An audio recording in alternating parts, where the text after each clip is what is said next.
Good morning students. तो आप लोग सभी कैसे हैं? मैं आशा करता हूं कि आप लोग सभी बढ़िया से होंगे और घर पर होंगे और इस कोरोना काल में अपने आप को संक्रमण से बचाए होंगे। तो प्रीवियस लेक्चर में हम लोग पढ़ चुके परागण के बारे में, स्वपरागण, परपरागण, उनके लाभ और हानियों के बारे में हमने डिस्कशन किया।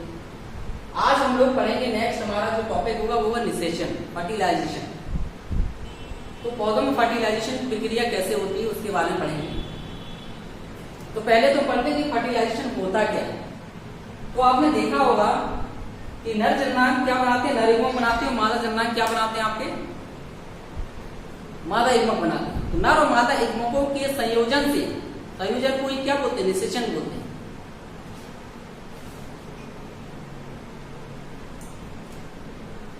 ऐसे समझते हैं हम इसको।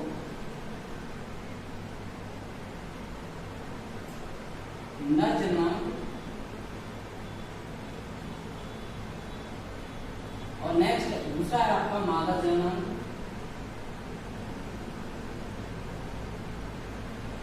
नर जननांग जो होता है आपका बनाता है नर युग्मक, इससे बनाएगा आपका मादा युग्मक।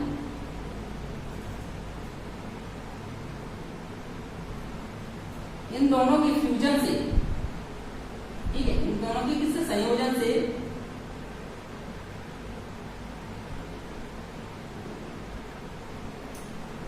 तो नर युग्मक और मादा युग्मकों के संयोजन की क्रिया को क्या बोलते हैं, निषेचन बोलते हैं। इनके संयोजन से क्या बनेगा, आपका युग्मनज बनेगा, युग्मनज।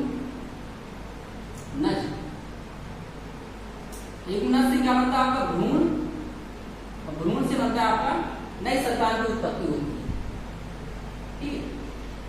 भ्रूण से आपका क्या बन जाएगा, बीजाणु से आपका क्या बन जाएगा, अंडाशय से जो है फल बन जाता है।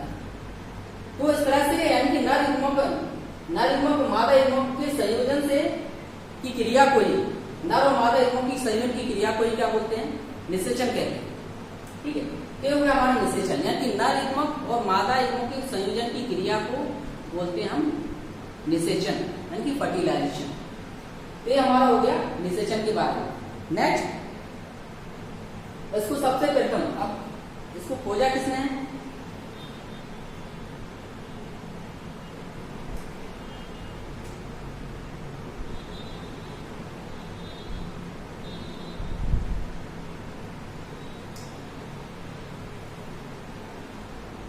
सर्वप्रथम इसको स्ट्रॉसबर्गर ने, स्ट्रॉसबर्गर 1884।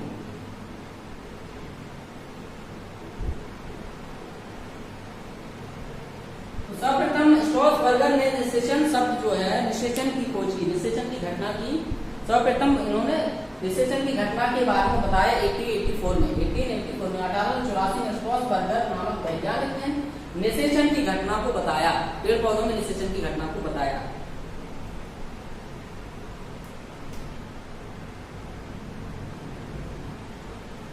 ठीक है, तो इन्होंने बताया कि स्ट्रॉसबर्गर ने कि ये भी क्या होता है, आगुड़ित होता है, आपका हैप्लॉइड होता है, ये भी हैप्लॉइड होता है, ठीक है। तो हैप्लॉइड दोनों मिलकर एक नर युग्मक, हैप्लॉइड आगुड़ित नर युग्मक और आगुड़ित मादा युग्मक आपस में संयोजन करके क्या बनाते हैं, आपके द्विगुणित यानी कि डिप्लॉइड, द्विगुणित किसका, युग्मनज का निर्माण करते हैं, द्विगुणित युग्मनज। द्विगुणित युग्मनज का निर्माण करते हैं, प्रक्रिया आपकी कहलाती है निषेचन या बीजाणुविद कहलाती है, या इसको बोलते हैं बीजाणुविद।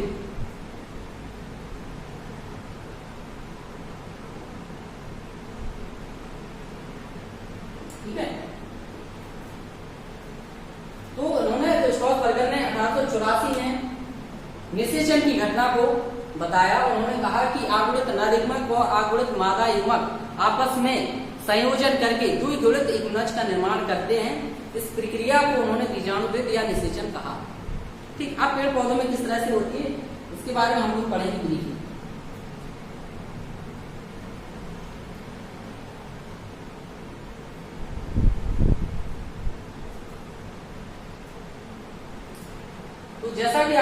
देखा है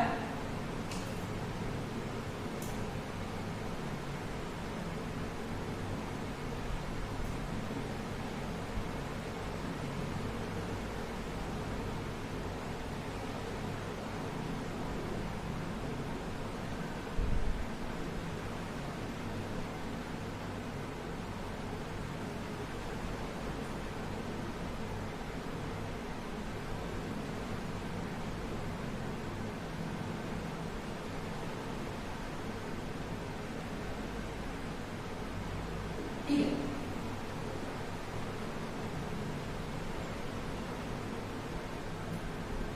आपका फ्लावर की संरचना हो गई, ये आपके नरजनन भाग हो गया आपका जिसमें परागकण होते हैं, आपका हो गया परागकोश, इसमें परागकण होते हैं।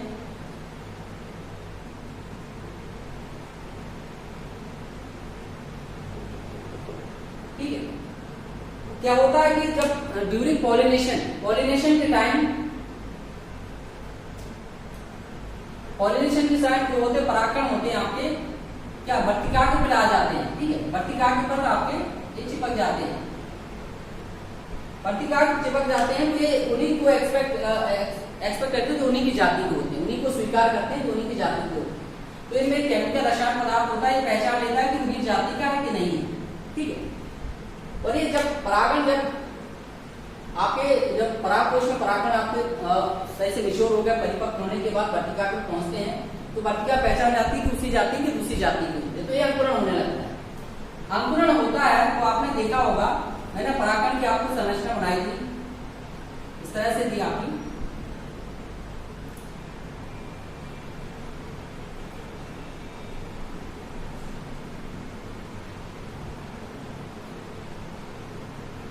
ये आपका था अंताचोर था, ये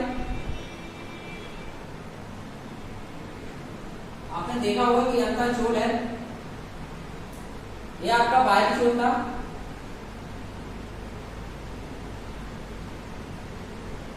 बाहर छोर था। ये आपका था जनन छिद्र। तो अंताचोर जो होता है, जब यहाँ पे जब परागकण आपके चिपक गए, तो अंताचोर जो होता है क्या होता है कि ये जल अवशोषित करके क्या होता है फूलने लगता है, तो आपस में क्या होता है फूट जाता है, फट जाता है। तो इससे जनन क्षेत्र जो होते हैं आपके, ये जो जनन क्षेत्र से होते हैं अंताचोर क्या होता है पराग नलिका का निर्माण करता है।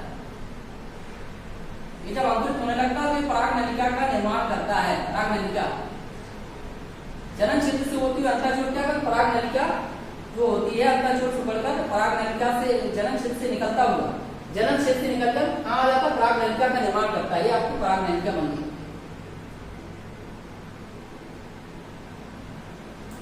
पराग नलिका क्या करता है, निर्माण करता है। ठीक है, पराग नलिका आपका निर्माण हो गया। नेक्स्ट होता है कि इसके अंदर आपको मैं बताया था कि बल्दी केंद्रक होता है कि जनन केंद्रक होता है।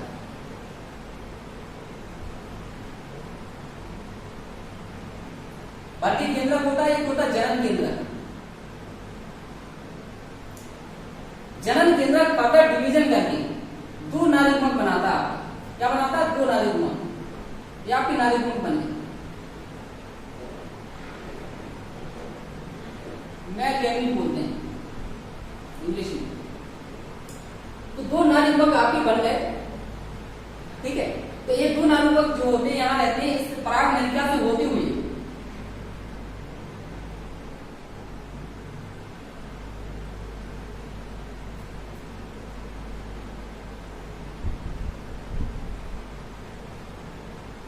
ये दोनों नारीगुणक जो है पराग नलिका में आपके आ गए।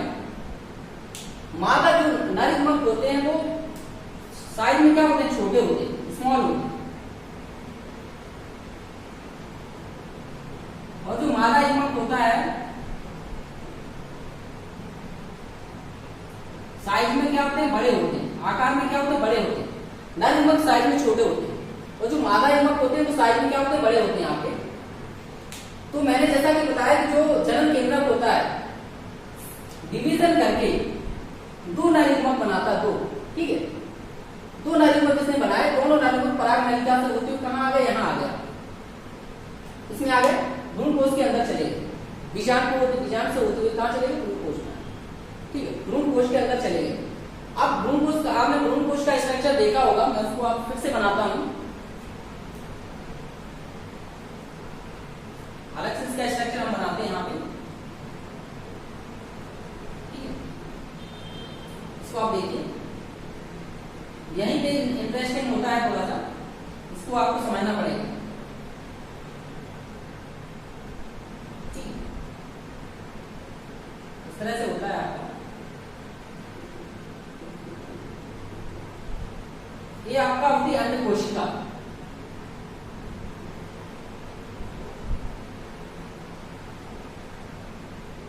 ये आपकी अन्य कोशिका होती है। ये होता है आपका द्वितीय केंद्रक होता है।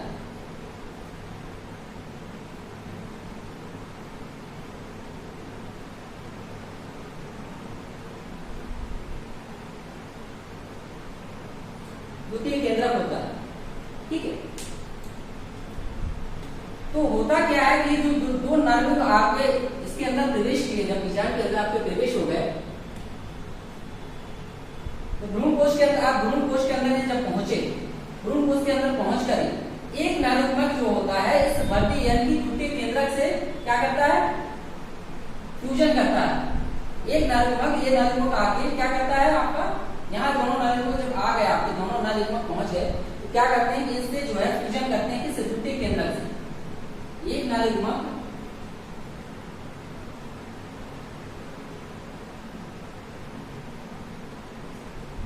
प्लस द्वितीय केंद्रक,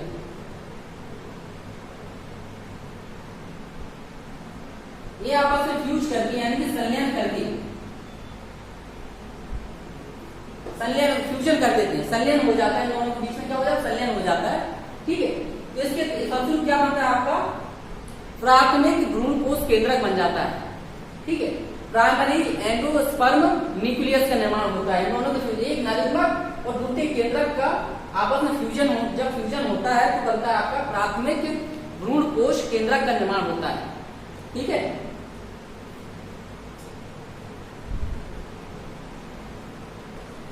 इस पूरे स्ट्रक्चर को मैं आपको फिर से इतना आपको समझ में आया कि जो मैं फिर से रिपीट कर दे रहा हूं कि जो नर जनांग होते हैं, आपका नर जनांग है और ये आपका मादा जनांग हो गया, ठीक है। फीमेल सेक्स ऑर्गन हो गए, ये आपके मेल सेक्स ऑर्गन यानी कि आपके हो गए कोकेशर हो गए, ये आपका परागकोश है, परागकण। परागकण जब विशोर हो गए, स्फुटन हो जाता है, जब बिखर जाते हैं, टूट जाते हैं, बिखर के कहाँ जाते हैं, वर्तिका के पर आ जाते हैं, वर्तिका के में चिपक जाते हैं। जब ये अंकुरित होते हैं, अंकुरित होकर जो होता है आपका अंकाछोड़ होता है, जिसका सुकुड़कर फूलकर ये फट जाता है, टूटकर ये कहाँ जाता है, जन्म क्षेत्र से निकल के क्या पराग नलिका का निर्माण करता है। तो अंकाछोड़ क्या हो रहा है, पराग नलिका का निर्माण करता है। इसका पराग नलिका अंदर ये आपकी एंट्री हो जाती है, बीजांड के अंदर ये भ्रूण कोश के अंदर ये चली जाती है पराग नलिका। पराग नलिका जब आपके भ्रूण कोश के अंदर चली गई, अब मैंने बताया आपको कि इसके अंदर दो केंद्रक होते हैं आपके परागकण के अंदर, एक होता है वर्ती केंद्रक, एक होता है जनन केंद्रक। जनन केंद्रक डिवीजन करके विभाजन करके दो नार्वमक बनाता है। दोनों नार्वमक पराग नलिका से होते हुए आपके भ्रूण कोश के अंदर क्या एंट्री कर जाते हैं, प्रवेश कर जाते हैं, ठीक है। फिर मैंने फर्दर आपको एक स्ट्रक्चर बनाया, इसको आप फिर से मैं इसको समझा दे रहा हूं। इस तरह से मैंने जो आपको बताया जो है कि आपका परागकण में जो है वर्ती केंद्रक, जनन केंद्रक आपका ये स्ट्रक्चर था, मैंने बताया आपको परागकण का स्ट्रक्चर था। ये आपका वर्ती केंद्रक था, ये जनन केंद्रक,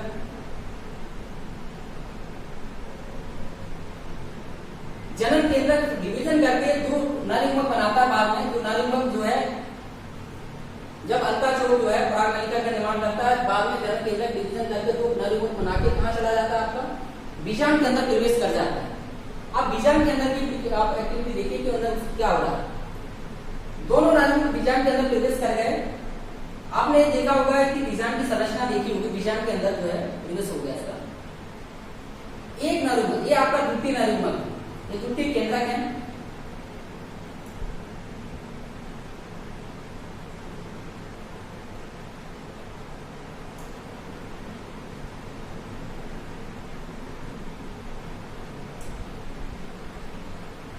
ये आपका हो गया द्वितीय नलिका, द्वितीय केंद्रक, द्वितीय केंद्रक।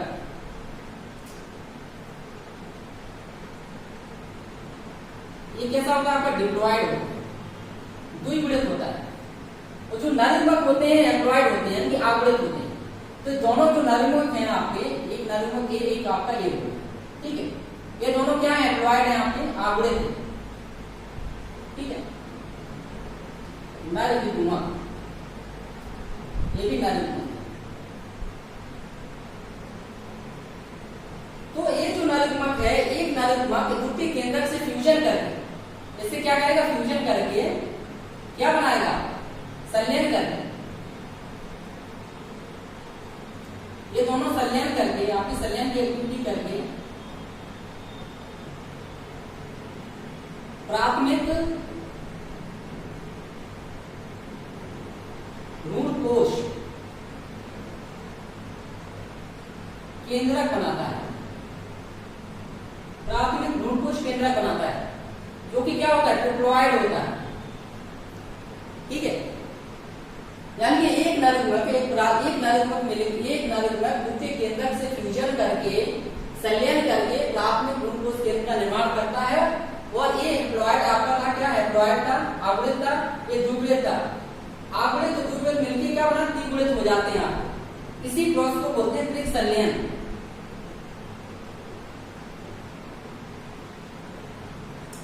ट्रिपल फ्यूजन बोलते हैं, ट्रिपल फ्यूजन, ठीक है।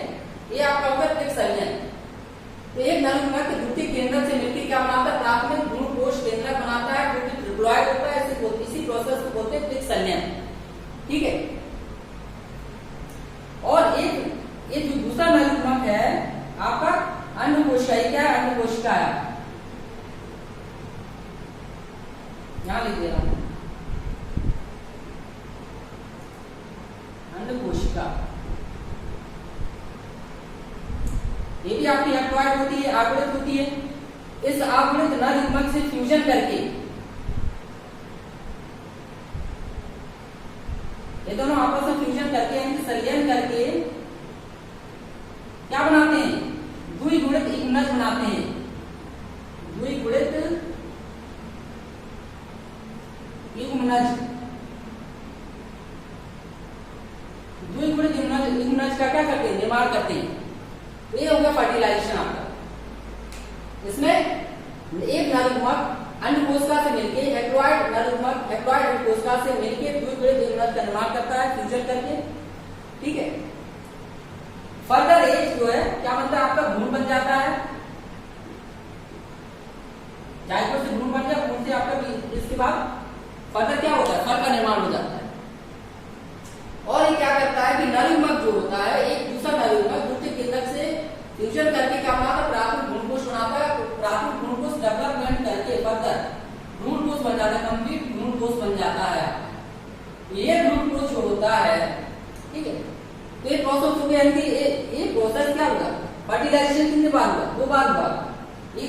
पहले फर्टिलाइजेशन में क्या होगा? पहले संलयन में क्या होगा कि द्विगुणित इग्नज का निर्माण होगा। फिर और सेकेंड वाले नलिकामक से क्या होगा? आपका प्राथमिक भ्रूण कोश केंद्रक का निर्माण होगा, तो त्रिक संलयन होता है। यानी फर्टिलाइजेशन कितनी बार हुआ? फर्टिलाइजेशन का 2 बार। इसी प्रक्रिया को बोलते हैं डबल फर्टिलाइजेशन। 2 बार हुआ, इसे बोलते हैं डबल फर्टिलाइजेशन की द्विनिषेचन।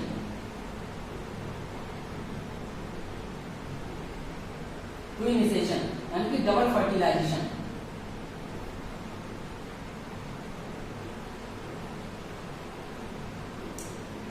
बिल्कुल भी कंफ्यूजन नहीं होता। डायग्रामेटिकली इसको आप समझ सकते हैं, बहुत आसान होता है। इस डायग्राम को आप बना लीजिए। 2 नलिकामक होते हैं जो जन्म केंद्रक से जो 2 नलिकामक बने वो आपके विषाणु के अंदर आए।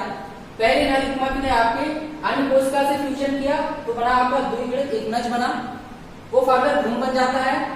आपके द्वितीय जो दूसरा नलिकामक था उसने द्वितीय केंद्रक से फ्यूजन किया, फ्यूजन करके आपके प्राथमिक भ्रूण कोश केंद्रक का निर्माण किया जो कि ट्रिप्लॉयड है। इसे बोलते हैं त्रिक संलयन। इसी क्रिया को बोलते हैं, ये यानी कि क्या है? त्रिगुणित होता है, इसे बोलते हैं त्रिक संलयन यानी कि ट्रिपल फ्यूजन।